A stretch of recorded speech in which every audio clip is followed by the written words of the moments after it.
Naghag naman pala anak eh. Let him hug you.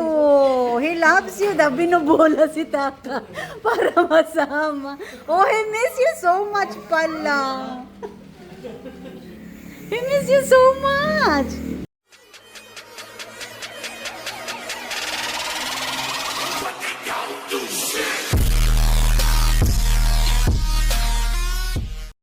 Yes. Dito na kami sa diet. Dito na kami sa Kamambugan. Sa aking lupang sinilangan.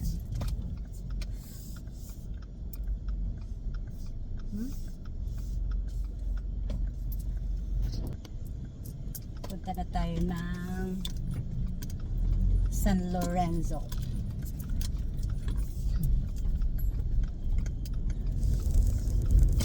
Bumaba na sila brother dyan, tsaka yung pinsan namin na lalaki. Naririnig nyo? Google map ako. Hindi ko alam sa yung Pineapple Resort na yan. Google ko na lang. Diba? Taga-diet talaga. Oh. Kita nyo yung taga-diet.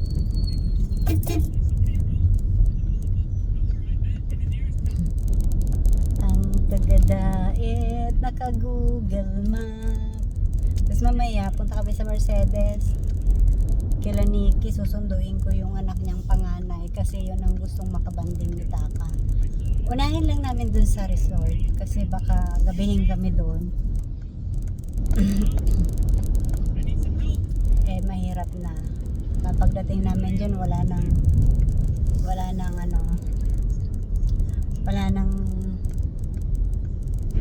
hotel room. Patay tayo nito, sa kalsada kami matutulog ni Taka. Diba na?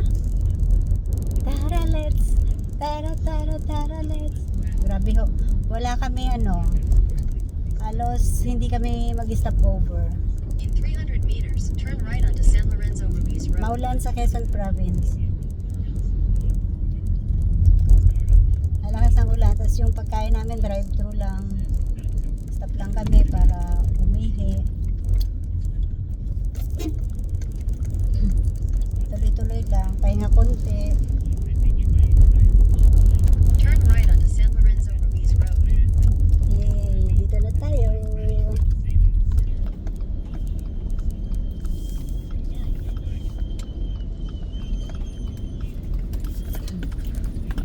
Continue on San Lorenzo Ruiz Road for 3 kilometers.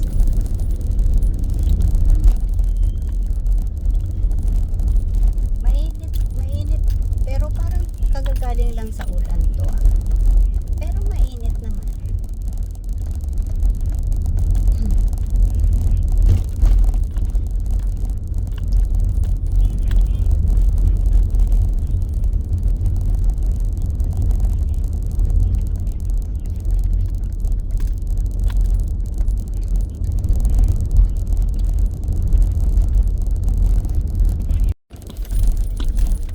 Dito kay Kuya Bahal. Andiyan yung kay Margarita.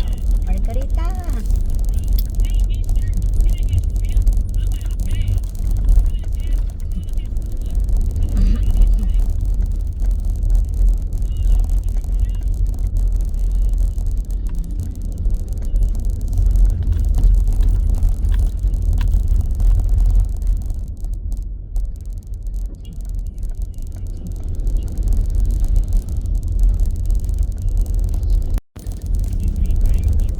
Barangay Calas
Anak, look at the place, anak.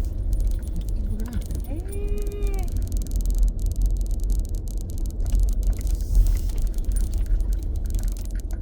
I invite Jojoy and Nini, ha?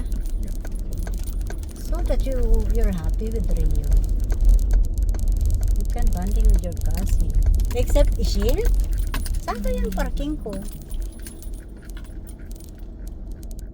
Saan yung parking?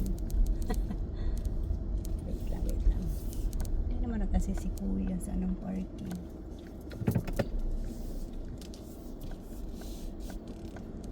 Look at the swimming pool na now. It's too big. Very big yung swimming pool na.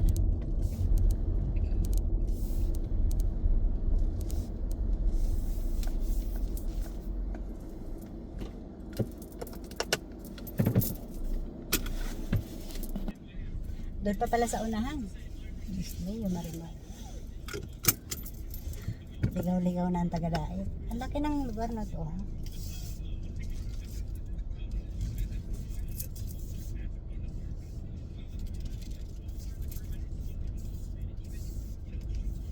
Laki niya, ha? Pang ano to, ha? Pang party.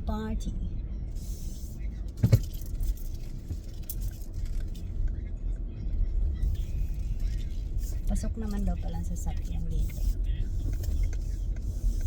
Hindi ko na inabala si Pas nga, nakakahiya naman. At least siya na yung nakipag-usap dito kahapon. Alam mo naman natin na may patrabaho yun.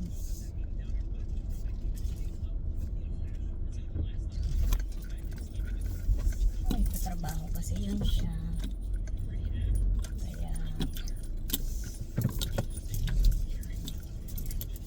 tinan nyo dito. Ayan.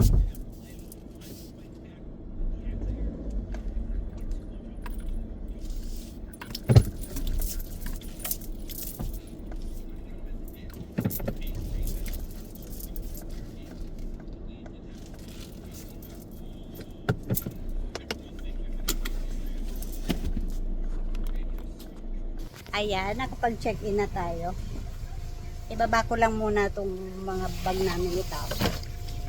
Tapos, punta na kami ng Mercedes. Hingal match. Huh? Ang ganda ng view, oh. Parang ako. Huh? Na sasakyan, grabe. Parang ako lang. Kabigat na bag ko, pero nagbibideo pa rin ako. Para sa ekonomiya. Ayaw, di ma. Wait. Dito kami sa room number 5. Para malaki daw ang TV. Sabi ni ate. Nilak ba? Hindi. Room number 5. Charan! Ganda ng room. Tag-isa kaming bag. Tag-isa kaming bag ni Sungit. Maganda rin siya. O, dala-dala ko pa tong unan ko, para sa aking neck. Diretso yakap na. Ayan, kailangan namin separate ng bed. Ganda, oh. Yes, dito lang to sa Pineapple. Pineapple. Ang sexy naman na. Ayan, may ganyan-ganyan siya. Ewan ko lang kung may heater ba sila dito. Ay, may heater. Wow, very good kayo dyan. Okay, hindi magagalit si Taka. Kasi may heater. Ito daw pala. Malaki na pala tong TV na to. Ibig sabihin, mas maliit dito yung TV doon sa number 4. Okay, let's go. Punta kami ng Mercedes. Nagbagpak ako ngayon para sa aking cervical spine. Kami lang daw ang guest dito ngayon.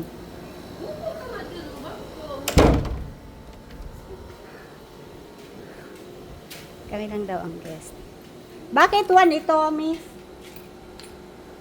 Bakit ko lang nagbabigay sa Room 5 ka, ma'am? Room 5, pero number 1 yung ano. Hindi pala loob. Habugaraw pala ugon at yan. Hamag yan. Room 5. Buti nakita ko.